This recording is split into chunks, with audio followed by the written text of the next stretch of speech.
The seller did send these to us in exchange for a video. However, all of the views and opinions in this video are our own.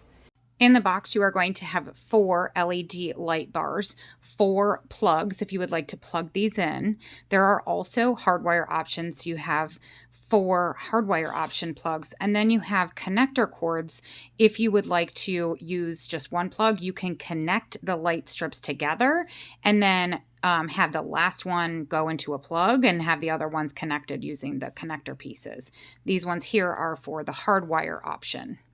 And then your long ones, which I'm making a mess of this, the long ones are to connect the light bars together so you don't have to use all 4 plug socket cords. The end pieces just plug into the side of the light. Also in the box, you are going to have the instruction manual and the mounting hardware. These are extremely bright, but I was also surprised at how much heat they put off.